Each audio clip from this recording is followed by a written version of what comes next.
Hi, I'm Katie Crane, and this is the Pilates Lounge.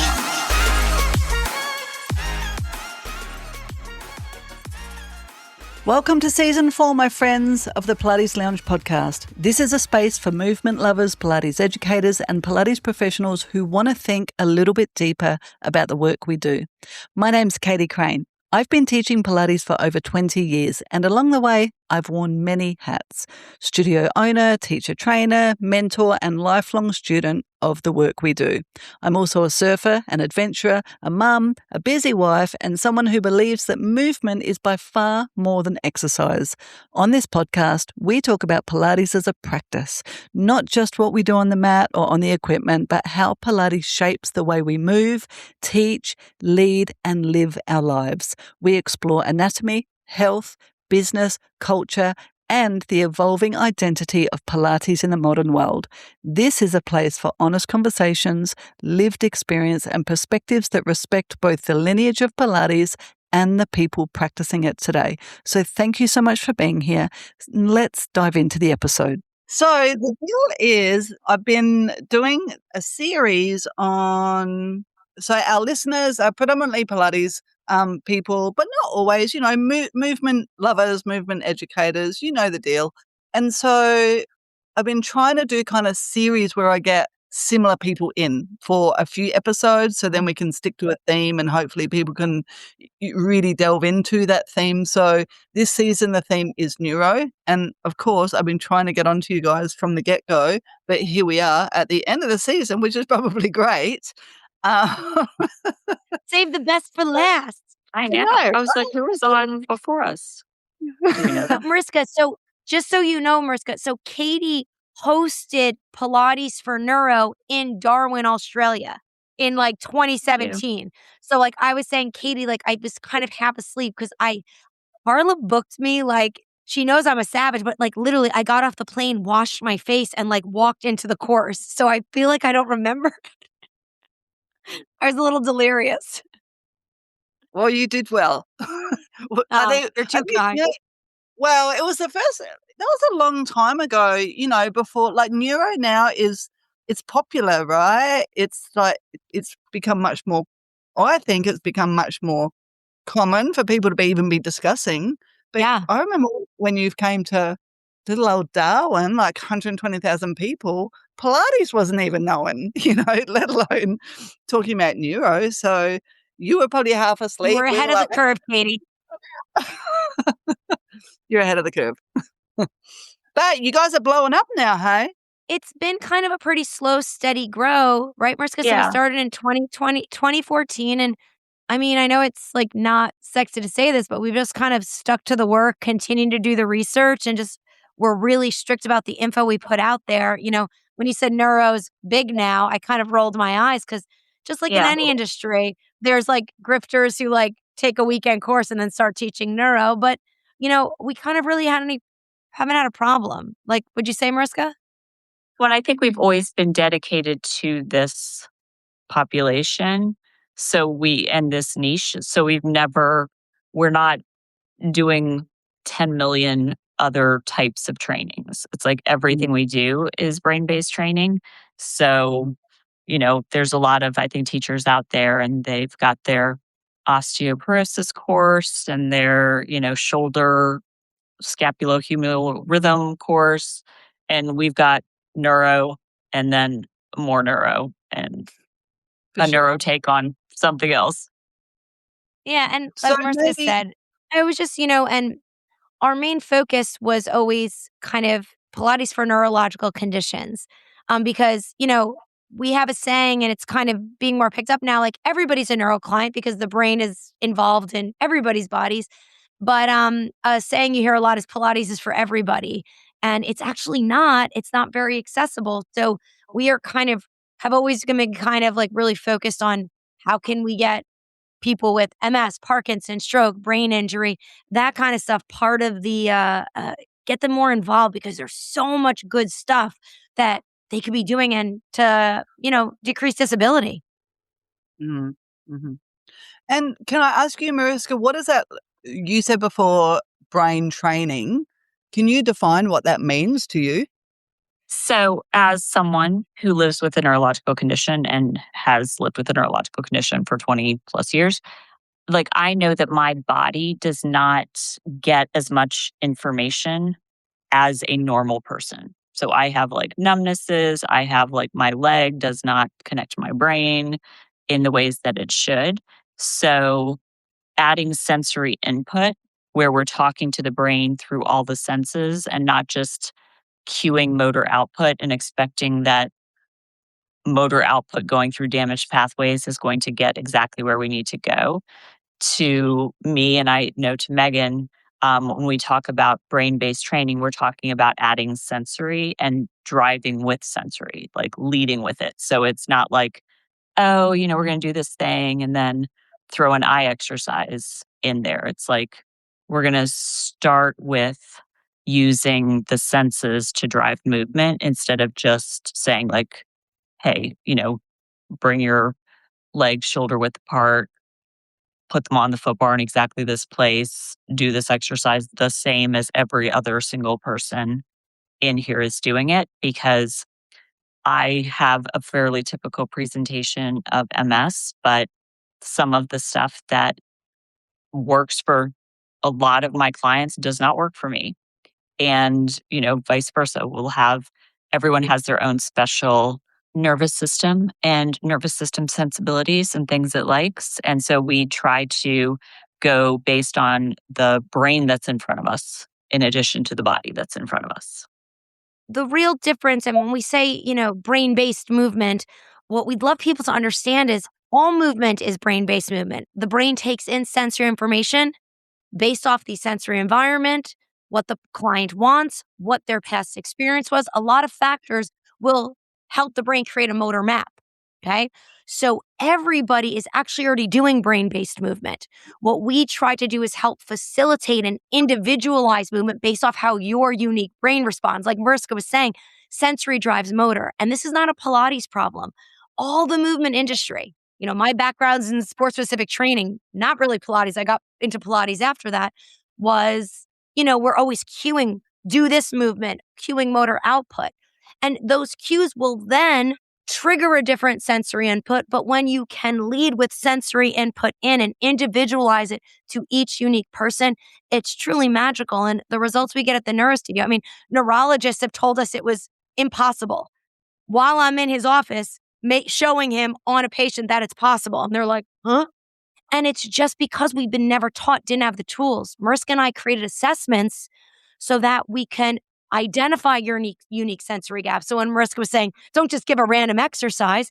Now, if anybody does an eye exercise, it'll probably open up your visual field, help your brain get better quality of sensory input in, decrease the cognitive load, get a better output.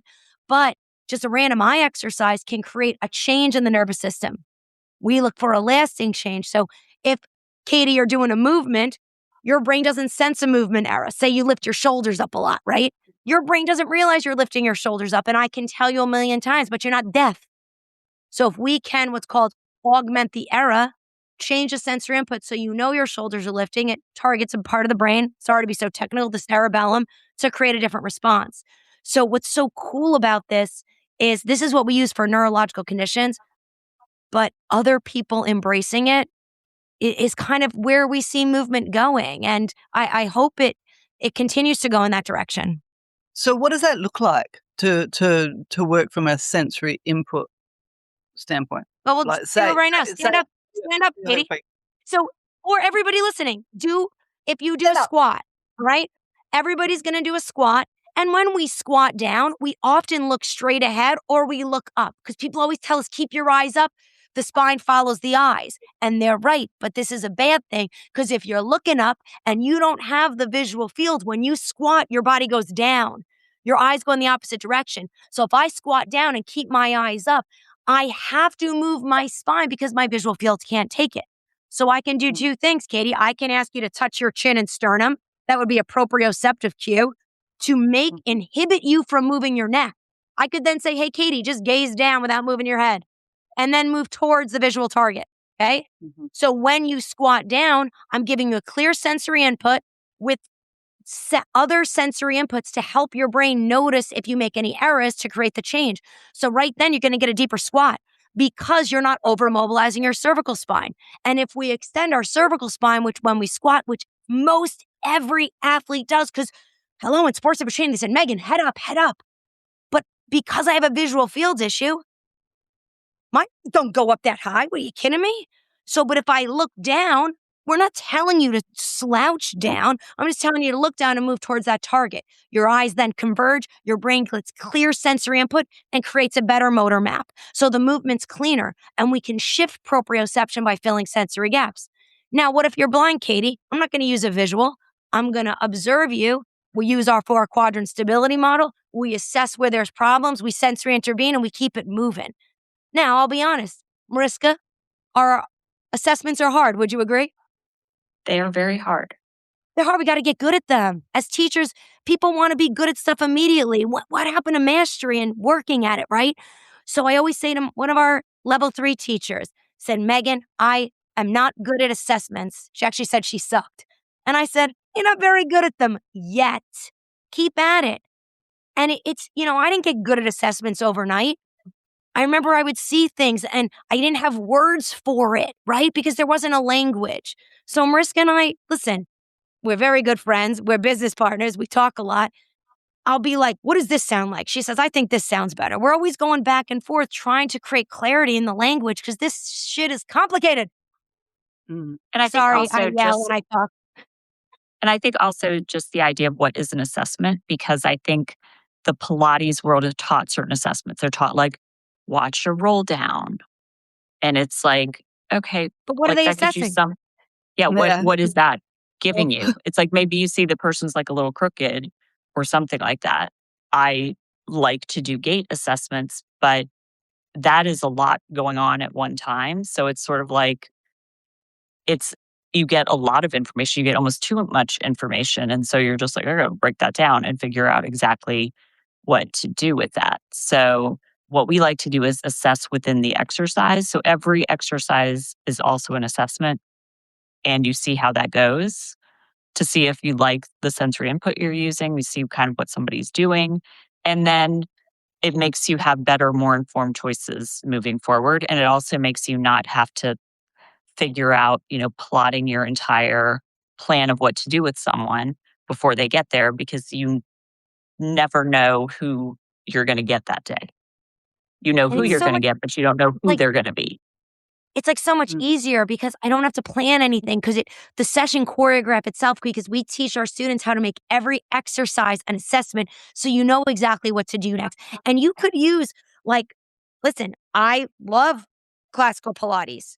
I like variations on things based off what the client needs. We then have this exercise library. I'm like, ooh, this person can't rotate their hip. They can't move their pelvis around their leg. What Pilates exercise, or I don't think there's a lot of Pilates exercises that teaches rotation of pelvis around the leg, flexion, extension. So I might come in with some of my lunge rotations. So I'm veering off classical, not because of anything except, this person has a different gap than the others. So it ends up kind of being this cool dance from someone who doesn't know how to dance.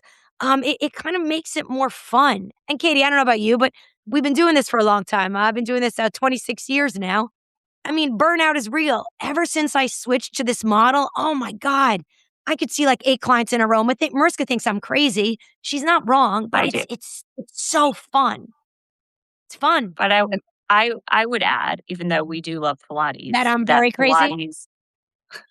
Well, yes, but also that Pilates is lacking in some pretty substantial ways. So for someone like me who needs to work on walking and balance, and those are really like legitimate issues of mine, doing all of your exercises supine until you're strong enough to be graduated to more advanced exercises just doesn't cut it, in my opinion.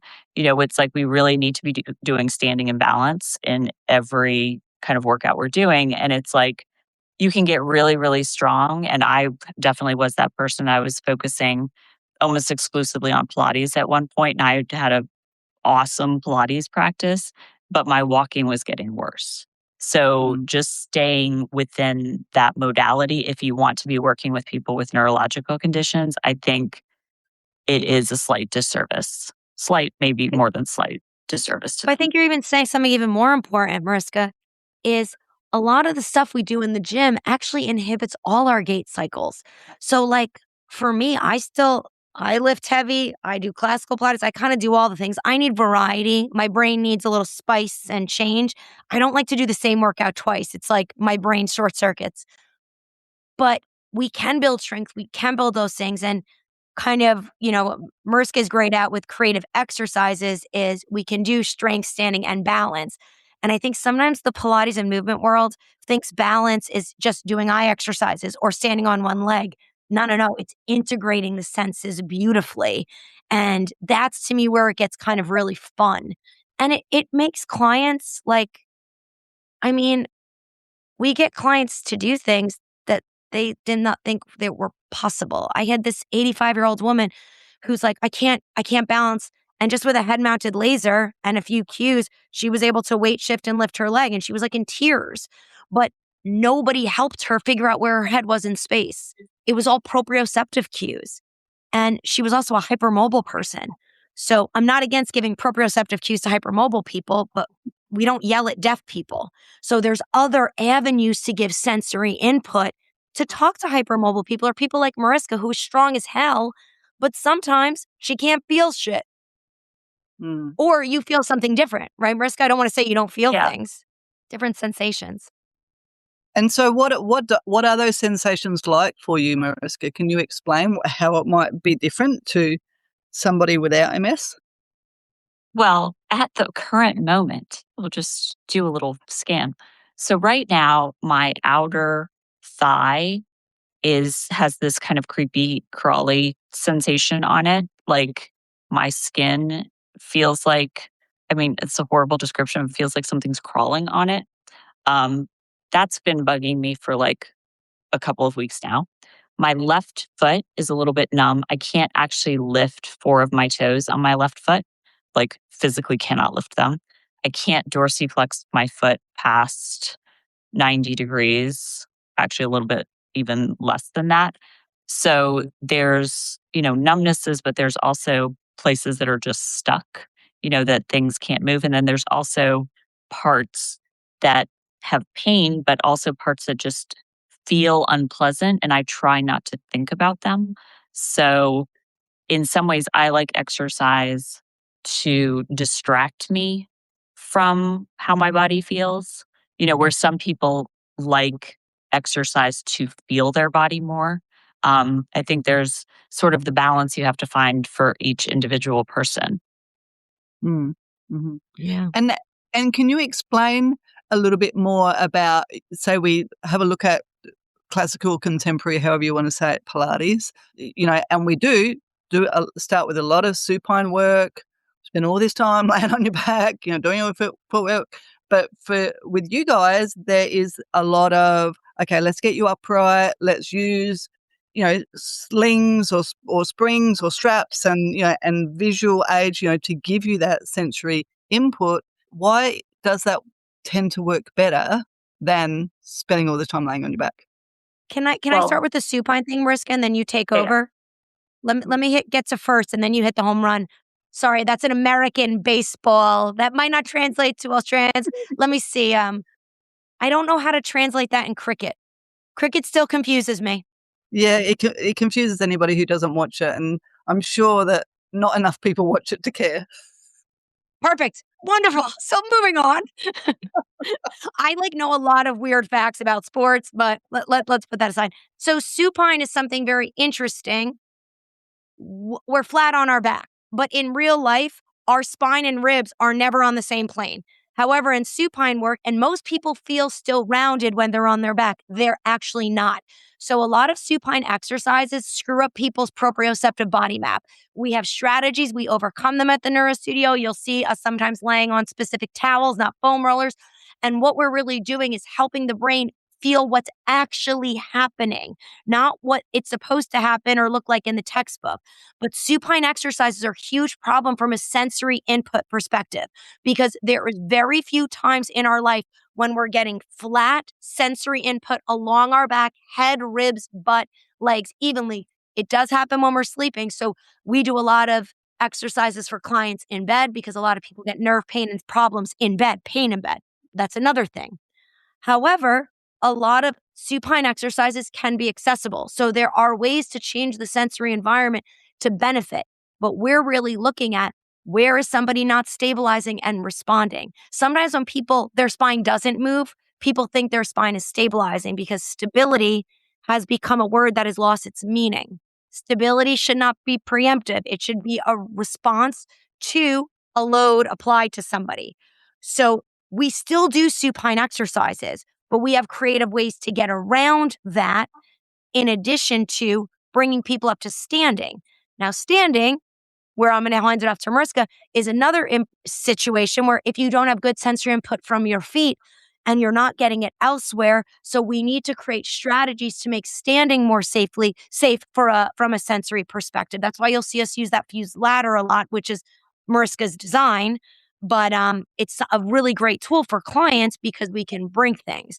So it's not like we're against supine, but we've got to understand what it's actually doing. And this is why Pilates in research doesn't translate as well as traditional physical therapy to help people with walk and balance.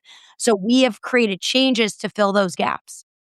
And then just in terms of, why getting people standing, why doing things like that, in terms of like what we want to do to make somebody actually be able to move better is we want to make changes in their brain.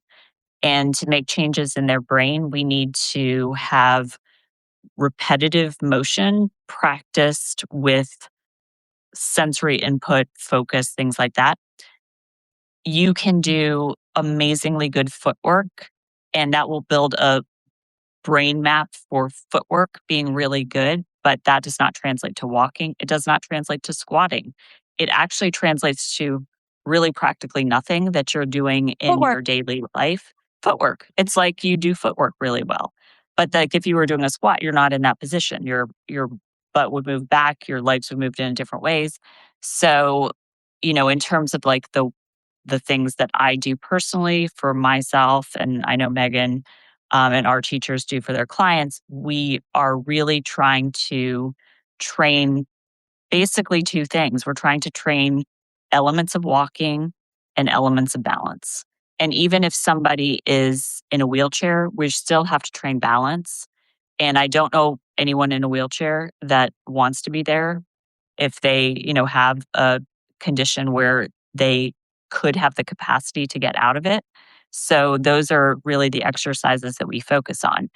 You can do the same motion 10 million different ways, which is really good for your brain to stay excited, because it's like, oh, we're going to do this cool exercise. This cool exercise is just another variation of hip extension as it would be seen in walking.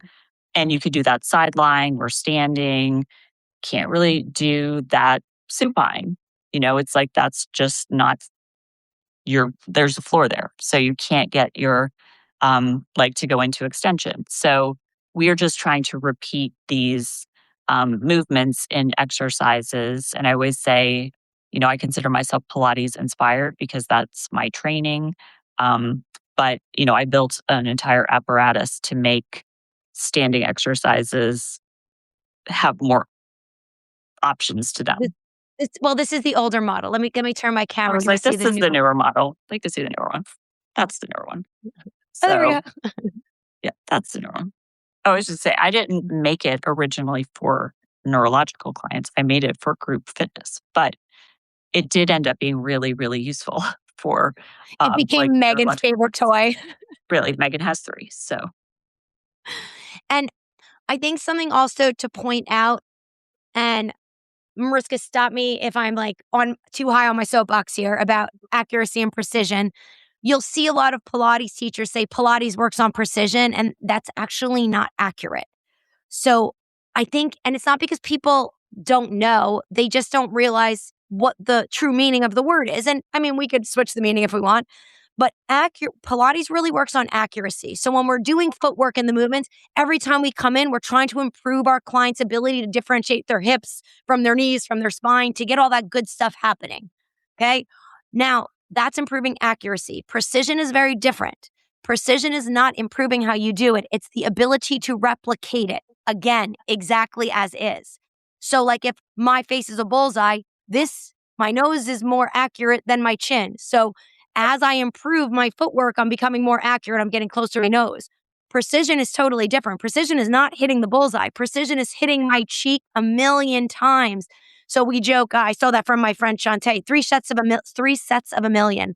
But it really is with neuroplasticity, you have to do so many reps because people aren't working on precision. Mariska and I found a way that by identifying what we call a primary sensory input, and if you repeat it based off that primary sensory input, you are truly working on precision. And Mariska, correct me if I'm wrong, things integrate much faster. We'll see changes. My clients leave the studio, and when they come back, I don't have to, it's not Groundhog Day, which, I mean, we've all been there. We've been teaching for a long time. It used to be you would do something with a client, they walk out, they're looking good, they come back in, and you're like, this shit again, right? So that's why it's so cool, because we can actually progress people, right? And not be working on the same issues we have for 10 years. So that's kind of where the Neuro Studio fits in for Pilates people. You don't have to want to work with neuro conditions, but this is a way you cannot lose the beauty of Pilates, but improve precision so things stick, right? And wouldn't that have been nice if someone told us that 25 years ago? Oh, hands down. Right? And so then I get so mad sometimes, Cody. I get so mad. To be sure. So how then does that maybe change the way that we would work with a client? So does that mean ultimately that we get to become more creative with a client because we're not stuck in doing the same thing all the time? Or is doing the same thing, is repetition still key to that progress? It is, but you can take that sensory input and concept in a different movement. Because if we really want to be good movers, and walking, name a joint in your body you don't use when you walk, right? Everything moves a little bit. So we can take a concept, say we're just working on eye convergence. That's critical when you're walking. If your eyes convergence, guys, is if you bring your thumb close to your nose, your eyes come in and down. So if your eyes can't do that when you're walking, you tend to lean back. You'd have no forward momentum, which is a requirement of gait. So we could add convergence into a lot of different movements to make sure our clients' eyes converge no matter what they're doing. But my classical Pilates teachers, you could teach all your classical Pilates from a neuro lens and nobody would know you were doing it. It just changes how you cue it rather than always fixing alignment. And we're not anti-alignment. If you look at any of my clients, Mariska, back me up, don't my neuro clients have incredible alignment? Yes, often better than your non-neuro clients. Exactamundo, but we never start. We've got to start where the brain is mapping. And what's so cool is if we just kind of let go of that perfectionism and saying, okay, sit down here, put your back there, put your feet here, press down through your feet, keep your pelvis here, arms up, shoulders back. Like you just gave them 30 things to do. What if we just observed what they did and filled their sensory gaps? And what's really cool about that, you're talking less, you're letting your client's cerebellum be the teacher. You're just the translator. And it's a weird switch at first, but guys, the results are better. Your clients are going to think you are a magician and it's way less stress for you. So you could just do classical Pilates and never be bored. Or you can mix up the exercises, but we don't want to mix up the exercises so much that we lose the essence of the goal, right? Sometimes we see this, right, Mariska, crazy shit on Instagram. We're like, what is even the goal of that exercise? Yeah. So, I mean, I had a very creative mentor. So Julian Littleford was my mentor, and he taught really cool exercises. And his thing was like, you can do whatever you want as long as you can say what's your intention in that movement, right? So I was teaching some weird shoulder exercise thing the other day, and they were like, what is your intention? So the student was like, why are we doing that? What is that for? And I was just like, this is because everyone's shoulders are down here because Pilates people have been telling you to drop your shoulders since the beginning of time. I don't know if just Pilates said that. Since the Isle of Man. Like, this is basically to remind your shoulders where they're supposed to be. So that was the goal of the exercise. And that was actually a class that was it was one of our gait and balance classes on the Neuro Studio because we were one of the standing one? Yeah. Because I was like, if your shoulders are pulling you down, that's affecting your balance. So we're going to work on the position of your shoulders. So you can work on be very creative in what you're doing, especially if you have kind of a combination of understanding the sensory and also having some knowledge about how things are supposed to work functionally. Yeah. And so I know that sometimes when I have these guests like you guys on, and then I get these messages from people and they're like, well, that's all well and good and that's really great information, but I work with groups of people and, and I don't know Oh, God. that, right? Sorry. I'm a New Yorker. No, Katie, you know what's crazy? I'll have students say to me, my client's more disabled than that. And I'm like, okay, Gary, now most of my clients do not want to be on social media, and I totally respect that. Gary, when I started with Gary, he had half a skull. He was in a helmet. He couldn't walk. I've seen Nick, who will also demonstrate, could not even speak. He was able to defend his dissertation, give a best man speech. So I take that as a compliment. And my clients are like someone said on YouTube, Mariska was demoing something about foot drop and they go, oh, you should really use someone who has foot drop. And our response was, that's the nicest compliment because Mariska worked so hard at her foot drop. So what I want to say to you guys is this works amazing in group classes. Mariska, I teach a Thursday mat class to about 500 teachers every week. Mariska teaches the standing and to our patients, which is 300, 400. And so it works beautifully in group classes. Now, it's not totally individualized to each person because it's a group class. And if you want individual, you got to pay for that private, yo. This is a business too, right? We can help you. But the group classes are a time to explore and not be perfect and not have teachers' eyes on you. Kind of try to figure out what your sensory drivers are. And we give people options because nothing builds motivation more than offering autonomy, but autonomy with competence. Because if you can't do it and you don't know what you're doing, autonomy is confusing. Sorry, Mariska, I interrupted you. No, I was just going to say, so we might start with something that says okay, see if you can feel the pressure more on the outside of your foot than on the inside of your foot. Look at yourself in the mirror. Look at yourself here. Is your, head on top of your body? If it's not on top of your body, so there's lots of different things that we can do that are valuable cues for everyone. I used to teach. Nobody knows where their head is. Yeah, I used to teach tons of group classes, live group classes with 35, 40 people in a mat class. And, even then when I was cueing, old school cueing, when you would say something, half the class would make a correction because half the class was doing the same thing. So it's similar in that, there's a lot of people who are going to respond to one of the cues. There's a lot of people that will respond to another one of the cues. So it's not, I don't think, a very hard thing to do. It's just once you kind of know what those different, once you know what those sensory inputs are, you can just, add those to what you're doing. We teach our 4-quadrant stability model as a way to someone asked today in our Q&A, they were so I was start with the 4 most mobile joints in the body because we could pick apart these little tiny joints. But if they're not moving the 4 most mobile joints in the body, we should probably address those first. So there's kind of big areas that have a big trickle down effect to the body. So I would almost encourage group class people this will make your life easier. That's why I love these methods because you do not have to change who you are as a teacher. I use this in kettlebells. I use these techniques in tennis. I am playing tennis better now at 43, almost 44, than I did when I was 18. Mariska, I aced the pro twice today. Aced. He said the second one didn't count because he saw a ball rolling, and I said, "Excusez-moi, that was an ace. I'm counting it." And I'm not an amazing tennis player. I'm an average athlete at best. Let's not get it twisted. But you don't have to change yours as a teacher. You just add this in, and it really makes our lives easier. So that's why I get so excited about it. As someone who was burnt out years ago. I mean, most people, I sold my Pilates studio. Mariska sold hers.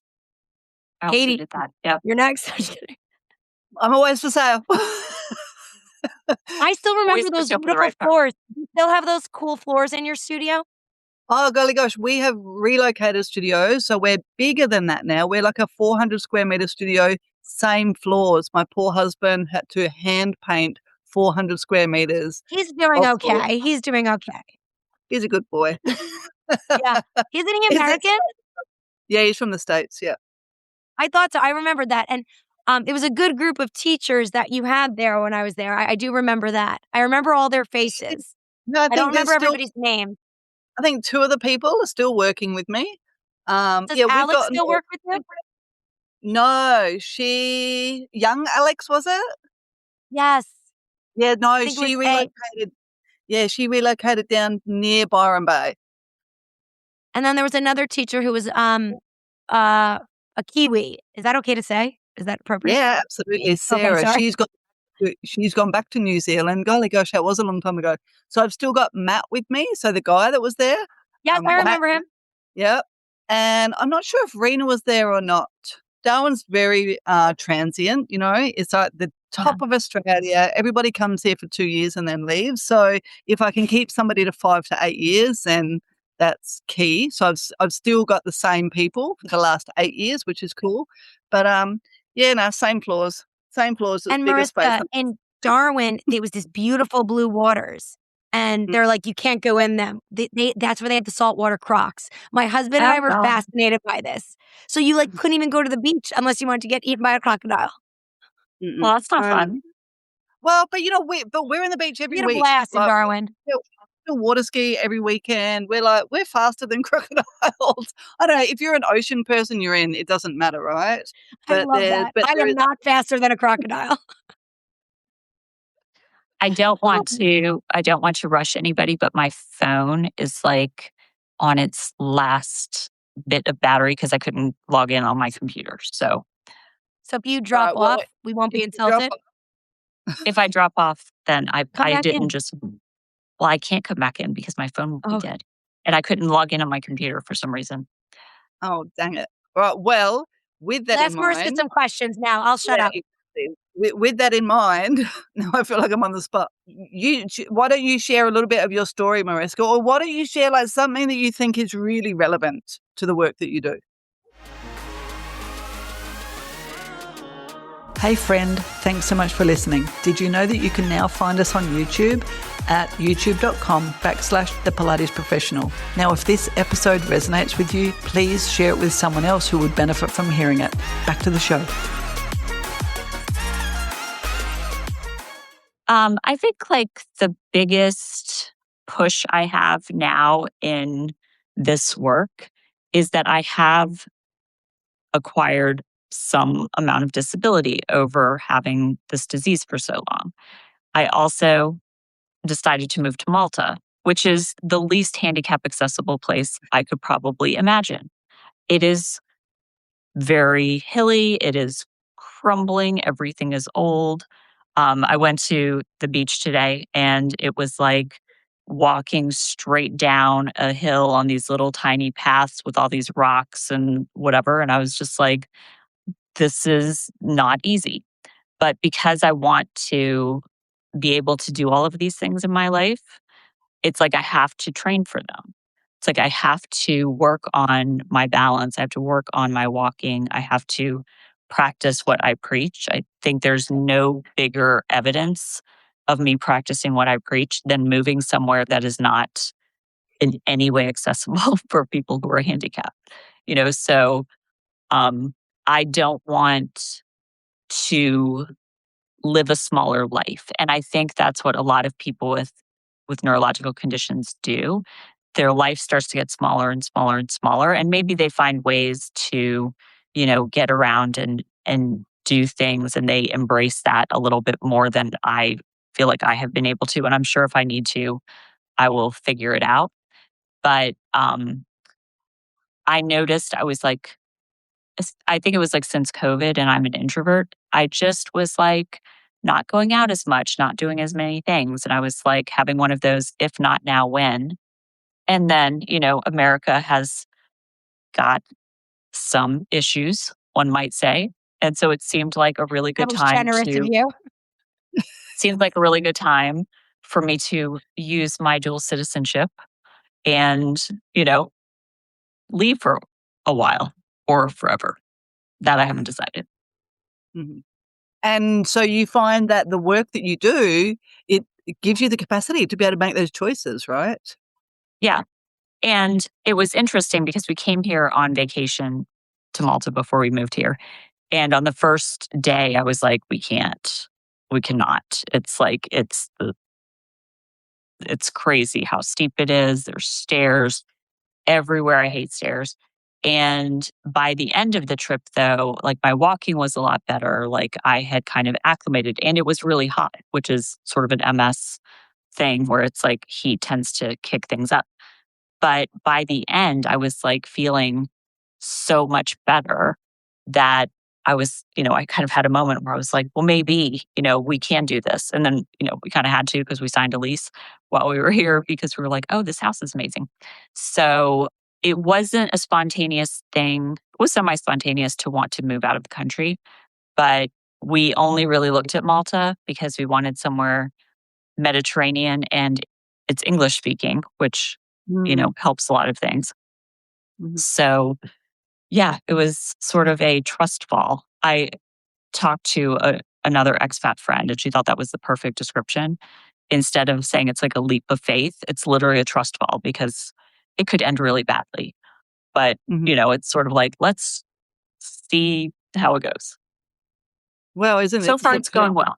Like to choose, isn't this the perfect time to make those, make those decisions when like, fuck, we don't know what's going on in the world. So whatever you want to do, people, get out there and do it. I know. My husband and I were like looking out at this beautiful Mediterranean beach. And we're like, if there's like nuclear war, would you rather be here or would you rather be where we're from? And I was like, yeah, I'd rather be here. Exactly. We were actually talking about this today, Mariska. Also, like something Mariska and I are big about and try to help other female business owners do is to create a business so they can actually live. We talk about this a lot. The Pilates business model was never a good business model from the start, but people keep repeating it. And Mariska and I together, we have been business partners for how long? What is it, 2013?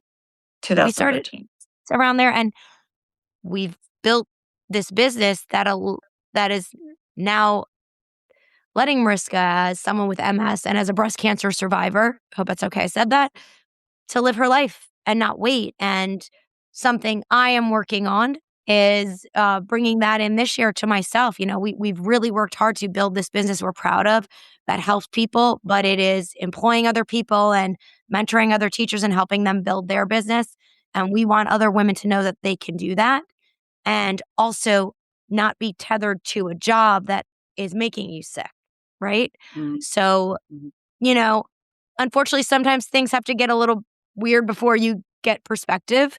But, I think that's kind of the beauty of what Mariska and I do in our partnership, So I feel like we want more women at the front of the line in the Pilates community because it's mostly us, but the men are always sitting at the top of the table and we keep letting them, ladies. Come on. Yeah. Yeah. So, I think we can agree that in general, if we look at the world right now, who is the problem? It's not the women. And listen, women, we have our own problems where we're not perfect. I mean, practically perfect, like Mary Poppins. But it's just an indication of, what is possible. And, there's a lot of teacher trainings. And I won't name any names. I don't have to. But they pay their teacher trainers like crap. They keep them down. It's all under someone's name. Like all our mentees, we don't own any of their work. Movement Arts, you can find them on Instagram, Lily and Charlene. They're bringing the neuro work to dancers. Carolina, who's in Grand Rapids, she is bringing this neuro stuff to menopause because menopause is so much more than what we're even getting. And there's so many proprioceptive issues that are going on, yet we're just telling women to weight train without specifying what sensory inputs would help them. So a lot of our students are really creating good things. And Stephen in LA is bringing it to sports. There's just, I'm sorry, I'm like blanking on every single person's name. Mariska, help me out here. Corey. But it's just Corey, who is working with Parkinson's. It's just everybody is doing such great work. So Mariska and I don't like saying it because I feel like saying it negates it, but like everybody can be successful at the same time. Mm-hmm. Well, there is room for everybody in this space. In any space, you've just got to find your voice and then find your people. Like there's how many billions of people in the world? Oh my God. Yeah. And you think everybody wants to work with Really? me? I don't think so. Yeah, I'm like, if you're not detracting somebody, you're not doing your real work. Yeah. Like, And listen, find- it's hard doing the social media, and people say to Mariska and I, like, well, you have a social media person. No, we don't. Yes, We do our do. social We media. have us. Like I'll be like, Mariska, film this, Meghann, film this. And because it's also, we want the content, like you were talking about AI, it's like, we want the content to be certain. And I always tell people, you don't need a lot of followers to have a successful business. Mariska and I, what do we have, like 20,000 followers and a very successful business? Sometimes when you have 1 million followers, they're not making any money and all they do is they have haters. Ugh, who wants that headache? Right? yeah. So I have 1,000 followers. I think I've got 2,000 followers for myself and 2,000 for the studio. I'm in Bali every second month because that's where I want to be. love it. Because you're living your life, having a good time. A great plan. What I want to do. Katie, I'm going to make sure I'm following this. you after this. You can have 2 more after this. I'm so bad at following other people. I got you. One more. Yeah, I'm shit at it too. I don't give a fuck about social media. I'm like, I'm just gonna do. I know we're over here following dogs, but you know. Yeah, but like, oh my God, my social media is pandas because Mariska jokes like I'm a bit of a panda myself. But what do we? Red pandas, corgis, beagles because I have a beagle. Mariska's got huskies. It's really dog related. But social media is free marketing, so use it as that, right? Mm-hmm. Like we don't care if we go viral. Like virality is not going to bring us any money or better clients, just more headaches. Yeah. I'm on there most days. You know, I'm like, I don't take a big notice of it. I'm like, right, it's out there in the universe. You know, people take what they want. You know, I'm giving stuff out for free, but whatever. I'm not a scroller or anything. So whatever. But it's great that you're doing that because it's a way to connect, but it is a headache. You know, we were lucky when we were getting started. Go ahead. Well, why don't you, like, as we wrap this up, just in case you do knock off Mariska, do you want to have a quick chat about what how people might find you guys and, and what your courses involve and stuff? You might as well give it a plug. Yeah. Well, funny enough, we are going to be in Australia in June. I saw that. Yeah. So we're going to be starting promoting it. Things are a little hectic right now, but I'm going to be in Sydney and Brisbane doing our neuro labs. So Mariska will tell you about our signature courses after I talk about the neuro labs. Or maybe Mariska, talk about the signature courses first. Do you mind? Okay. So we have 2 main courses. So one is called Pilates for Neurological Conditions, which should really be called Pilates-based exercises for neurological conditions. But we do use reformers and towers and chairs and show things on those pieces of equipment as well as weights and bands and other things. But it starts with kind of going into really understanding the nervous system and then some different neurological conditions, namely multiple sclerosis, stroke, Parkinson's, and cerebral palsy. And then just globally in terms of neurological conditions of the central and peripheral nervous systems, what they have in common and why you really only need to know about the nervous system to be able to work with those conditions. Then we go into what are the most common symptoms that people with those conditions have, which are muscle spasticity or rigidity, balance problems, weakness, especially single-sided weakness, problems with gait, and bladder and bowel issues. And we sort of talk about, why things are happening. It has real students in it, so it's pre-recorded, but it's me working with real students and Meghann working with Gary. So Gary's a real student. Who have neurological conditions. People who have neurological conditions, who are real people. And they're not AI, Katie. And really going into neuroplasticity and gamification and, tons of exercise ideas on things that you can do. And it kind of does go into a little bit of the sensory information, but that really comes in our advanced techniques course. So in advanced techniques, it goes into the 4-quadrant stability model, which is our assessment model. It also goes into a lot of the different sensory tools that we use. So proprioception, working with visual cues, integrating vestibular, integrating different ways to look at proprioception. So, for instance, if someone's dizzy, it's not necessarily a vestibular thing. It could be actually a proprioceptive thing. And Meghann does bring in neuro clients, but she also can show things or does show things that would be like what you would work with professional athletes on. So, making sure eye tracking is working correctly if you need to hit a ball or return a cricket ball. No. throw, toss. No. Not close. Mariska doesn't know sports. She's very cute, though. I don't know sports. So to get out of a scrum, to get the ball to run in, to get a try. There we go. Yes. Good. However, it's a pitch, though, right? It's a cricket pitch. That's Okay, see, correct. I know one thing. I know one. She's it.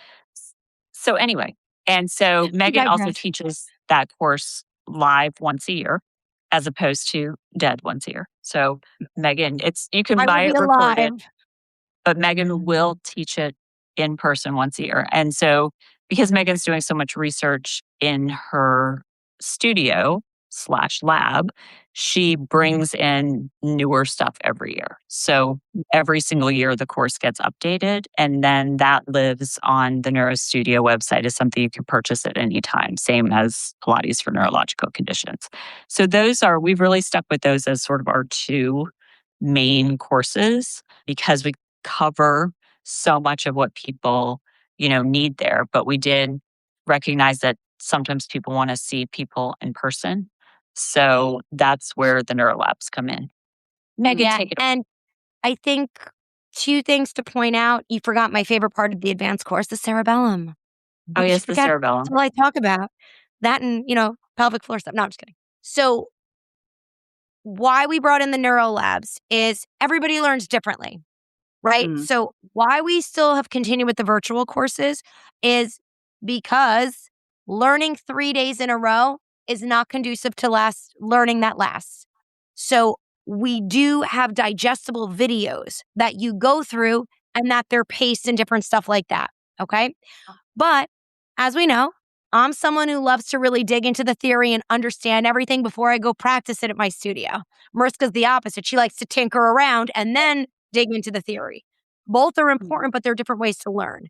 So I don't have my doctorate yet, but I'm completing it in education. And that's very important to understand that we don't have different learning styles. There's different ways to actually learn.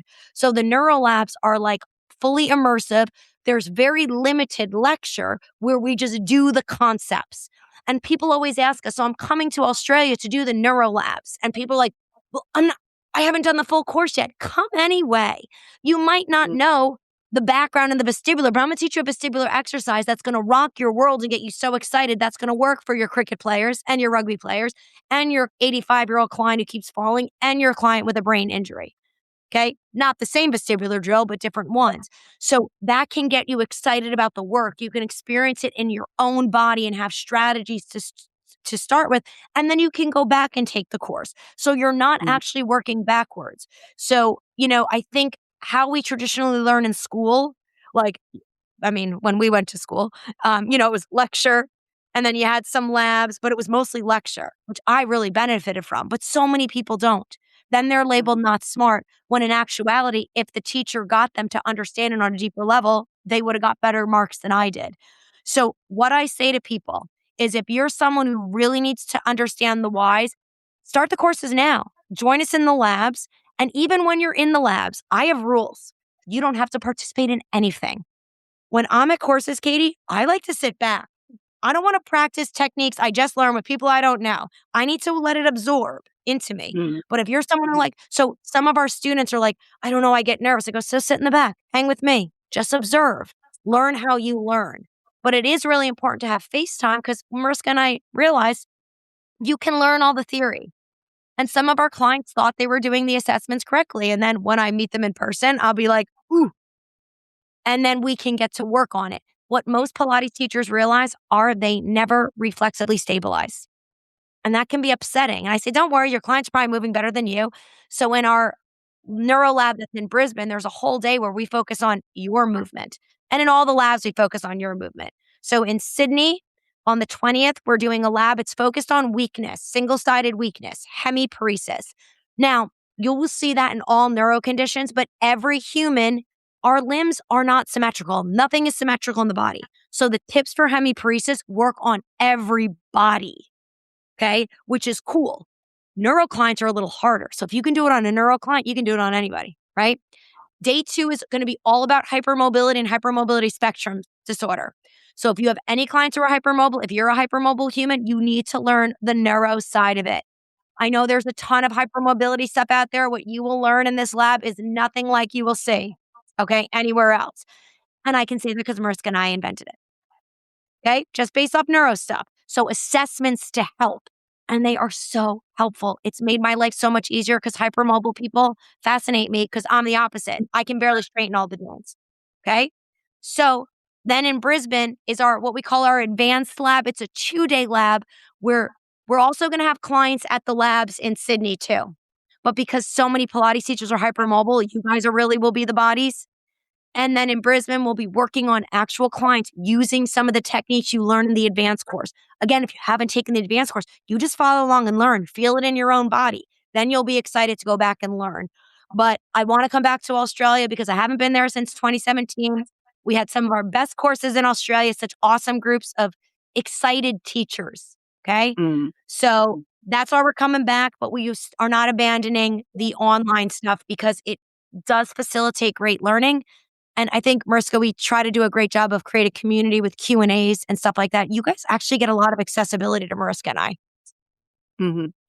Yeah, I've Right, had a Mariska? look. You're very comprehensive Yeah, on totally. that. I'm sorry, Katie, what'd you say? I just said, I've had a look quite a few times at your course. I'm like, it's on my to-do list is to come back and have a look at your stuff again. Like everything that you're offering is so comprehensive. Hey, And it's fun, Katie. We like to have a good time too, We right? do. So, yeah, People life's too think we're short to fun. like be so serious. Yeah, some days. and you guys have still got those massive manuals. The So we Pilates don't for MS, print that. Mariska wrote. Yes, we don't print that because the environment. Also, shipping it to Australia was madness. A So bit of a headache. because that's just it's older, it was written like when the course was actually just Pilates for MS for like the first year. Computers. What'd you say? She actually used a twill pen. Yes, I wrote it. It was we did it on the printing press. Originally, we had to lay out. Yes. So, because right now, like the exercises that are in the course are the exercises that we like the best. The exercises in the book, it's sort of like, well, here's a lot of other exercises, but they're not necessarily the ones we're teaching right now. So it's like, oh, we were really into doing that until we like learned some other ones and came up with some other ones, and now we're doing other ones. So we still give it as a PDF because why not use it? It's still a good resource. But yes, we don't print it because And that also, was Mariska, you costing mentioned a ton. we do update the courses, even Pilates for Neuro, because again, we don't think a manual should be created once and then taught, but the advanced course we update every single year, and we leave last year's recording on there too. So you can kind of, if there was something you liked, you can go back and visit, but you don't have, once you pay, you're in. I don't want you to have to pay again because our research has gone further, but we're still continually doing research and stuff like that. And I should say, if you took the Pilates for Neuro course in Australia when we were in person, reach out because we will give you a discount for the online. It is almost like a completely different course. We built it up so much. But if you took the course in Australia, reach out. Anybody who's took the course in person, we always offer a discount for the new courses because first of all, you were early adapters. So thank you. But we want you to have the updated material. Yeah, I taught the advanced course the first time 2 days in a row in Australia, 8 hours each day. It was like, I think everybody got whipped, but that's that's all we could do because I wasn't able to come back. And I think everybody was like, that was awesome. But I don't think they really were able to chew on enough. So this course, it's a 24-hour course. It's broken up over 4 months. So it's just better for learning. But, if you took it, reach out. We got you. Yeah, well done. And I might have a look when you're down in Brizzy. Are you at Carla's? Yeah, so it'll be at Body Organics in Brisbane and Movement Collective in Sydney. Her name is Erin Jones. Lovely person. Yeah. I can't wait to meet her in person. We were like on a Zoom just chatting for an hour. I was like, oh God, I should let you go. But Katie, come down. Yeah, pull up, Katie, pull up. If I'm not in Bali, I'll definitely come down. I've actually got to reach out to Carla today anyway. Well, I don't know if I can compete with Bali. I'm fun, but I'm not as fun as Bali. You're fun, but you're not nasi goreng. There you go. Well, if you come down to Brisbane, we'll have some good times. Yeah. I'll have a look. What dates are you there? So we're in Sydney, June 20th and 21st, Brisbane, 26th and 27th, or 27th and 28th, whatever the Saturday and Sunday is. And I'll also be seeing clients in Sydney and Melbourne because I'll be in Melbourne in between. So if you're interested in a private session, come in. You can bring a client. We can observe. We can do all the things. So I'm excited I get to see clients when I'm there because that's my favorite thing to do. Yeah, sweet. And then what, are you doing Asia as well or just Australia? It's a long way to come. Just doing Australia this trip. Unfortunately, I have a sick parent back here, so can't be away for too long. Yeah, okay. All right. Well, so we will put that in our show notes. So thank you so much. Yeah. Have you got anything that you want to leave everybody with? What do I want to leave you with? The pendulum swings back and forth consistently. Why I keep coming back to the middle, and I always say this, everybody's a little right and everybody's a little wrong. Something we do at the Neuro Studio, it's all about critical thinking. Our assessments are asking you to dig deeper. It really challenges the mind of us as teachers, but in a way that keeps it so fun and moving forward and not monotonous. And we do a lot for people. Listen, all of us got into this because we love helping people. But we also have to be able to pay our bills and have a business too. We've got to be serious adults now. I've realized that at 44, I have to be serious, Katie. No. But what's beautiful about this work is you can do both. And you can keep your mind open, critically thinking. You don't have to take a stand on anything because there is a little bit of beauty in all that. And what's so amazing is people who've been told they're not good movers or they're not smart, when you identify the sensory input for them, they see themselves. I had a woman yesterday say to me, she has extreme EDS to the point where she has to use a wheelchair. And we did just one session and she said, I just feel like I put glasses on. Wow. Okay. So, and I wasn't doing anything. I wasn't doing anything that every single person here listening can't do. Okay. Something that I am passionate about is teaching. My goal is all my teachers are going to be better than me. I'd also like to sit down and take a break. Okay. So come on, people, step up. But it's really important. So it's not going to be a look what Meghann can do here. It's like, hold on, come here. Let me show you how to do this. So the beauty of the work that we do is you can stay exactly where you are as a teacher. It's just going to help you grow. And if you're feeling a little burnt out, I promise this is going to bring you back to what you love to do. I have never believed in something more in my life, and I am so proud to do what I do. And when I'm traveling to Australia, I'm going to be tired the whole time because I'm not going to have time. But this is my mantra. I am so blessed to do what I love even when I'm tired. Like, it's truly cool. So I hope everybody, you'll check it out. Try it. If it's not for you, totally fine. Pull up, say hi. We'll have a flat white. I cannot wait for the coffee, Katie. I cannot wait. We do coffee well. Best in the world. I've been around the world. Mm-hmm. Best coffee in the world. I thought Carla was a pain in the keister about the coffee. When she came to New York, I'm rolling my eyes. Oh my God. She can't find a good cup of coffee. I'm like, relax. I go to Australia. My husband is now a coffee snob. We were in Australia. He came home and said, I can't go back to a Keurig, those pod coffees. He's like the bougiest coffee person now. So Australia ruined us for coffee, but I love being there. So hopefully, Yeah. I think I'll Yeah. definitely come down. That's such an important message for our listeners is I feel like when I was introduced to your work, a part of me was like, oh my gosh, I've been doing things wrong, or I haven't been serving my clients, and I had to go through this whole, it's okay. It's not that I wasn't doing it wrong. I didn't know this yet. And it's not letting go of everything that I've put all of my heart and soul into as a Pilates instructor.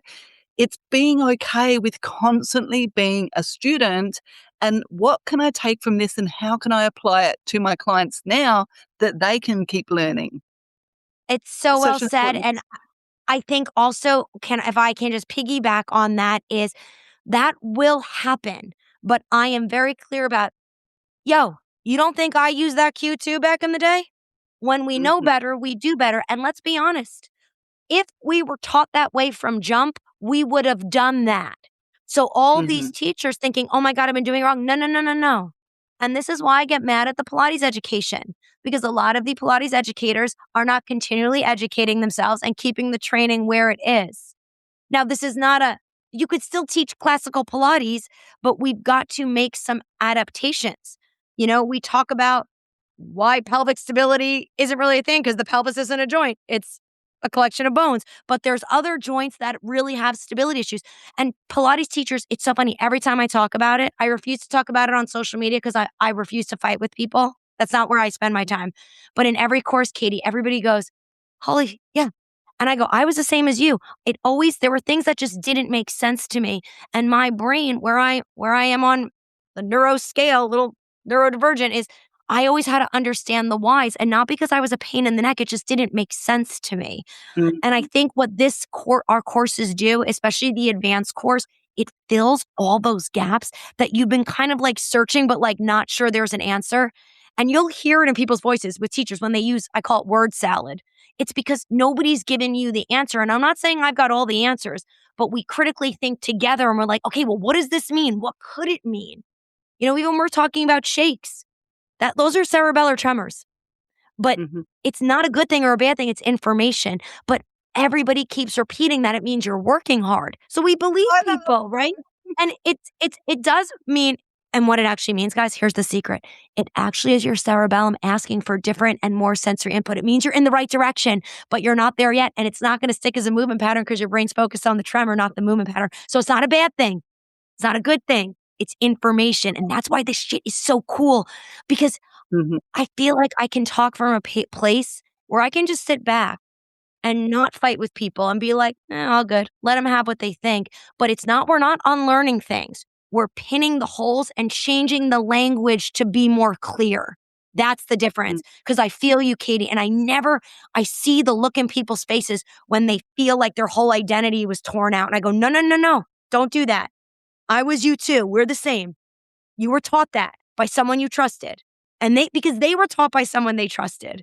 So I think when we can get together and critically think, we might not have all the answers, but we just feel more grounded in whatever the hell we're doing, right? Yeah, absolutely. And I think it's like, don't be compliant, be curious, Oh, I you love know? that, Katie. Put that on a Like, shirt. I love it. that's ultimately I this is, right? It's constantly being curious. Like, what now? And what now? And what Yeah. now? It's What does totally my fine shirt to. say? I don't usually love shirts that say things, but it says, be a good person. And that's what my shirt says. But also, don't be compliant, be curious, but you also don't have to be defensive and mean and aggressive. You can be curious without attacking people. And I feel like Mhm, we've gotten this place. People are confusing curiosity with attacking, right? Because it's like, mhm. if I've got to be right. And I say to our mentees all the time, oh my God, I've been on their case. As soon as you go into defense mode, you are not in learning mode because you're planning your defense. I say to my students, you don't have to defend yourself to me. I know you're all amazing. Let's devil's advocate it and let's be curious, because as soon as we go in defense mode, and we know we all do it, I do it too. I hear myself doing it sometimes and I'm like, practice what you preach, bitch. Mhm. But It's it's hard to hard. be right. It's hard to be a Yeah, human. It's hard. mhm. Yeah, I'd like to be super my important. beagle, You like to be what? my dog. Oh, no. Oh my gosh. My doggies are so okay with being wrong, and they Oh still my love you. God. Oh my God. Although my beagle, have you ever had a beagle? I have not. Beagles are so funny. They're like the Curious George. Remember that cartoon? Like or Dennis the Menace. Like he wants to be a good boy so bad, but they're like stubborn and they need attention. It's like so funny. He wants what he wants all the time. But he's so cute, so he gets away with it. Oh, gorgeous. We have a Dachshund and she's similar. Hey, they're similar to Beagles. Yeah, so stubborn. Like she will not eat anything, none of the dog food, only the human food. She's like, give me a Scotch steak. I know that you put dog food out. I'm not touching that. That is amazing. Your dog would fit in at my house very well. Thank you so much for creating this platform for us to share our work and have an open conversation. Listen, I haven't seen you in years, but let's not wait another 10 years to do this. Yes. Hell yeah. Yeah, I'll come. Yeah. I'll come down. I can 2 birds with 1 stone. I can give you and Carla a cuddle and come and sponge off of you both with your amazing work. Get some coffee. Maybe. Is Carla still into gin? I'm sure she is. Is. Yeah. She took us to a proper gin bar. Oh, my Lord. She will take us to the same gin bar and she just keeps going, right? Even though you've got the longest day ever, you still have to go out. Get ready for it. But what's funny on that? I used to not love that, and not to be a Debbie Downer, but experience some heavy loss, is I go, you know what? I'll be a little more tired tomorrow. Like the showing up and spending that extra time, that's all where the fun stuff happens, right? I used to always be like, I teach, I go home, I go to bed, right? I'm trying to be more flexible with that. Mm-hmm. Yeah, I think it's important as well. Hey, yeah, Carla makes me very tired when I see her, and I'm the same. I'm like, I do my stuff, then I just want time out. I go back to my dogs. You and I are the same. Carla's like, we keep going. I'm like, fuck you. Okay, let's go. So, Katie, when I see you in Brisbane, we'll just scratch the right side of our head when it's time to go. That'll be our cue when we need our recharge time. I'm on it. Well, I'm going to see you in June, but thank you so much, Meghann, and thank you, Mariska. Make sure you're watching this, Mariska. Thank you so much for both of your time. You both are so generous with all of your knowledge. I know that you're doing wonderful things in the world. Can't wait to see you. And thank you for being a part of it. And thank you all for listening.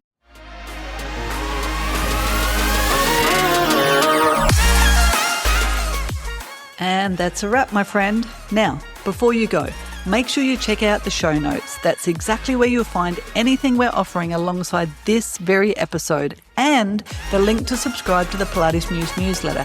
Our subscribers receive free handouts and resources connected to the topics we explore right here.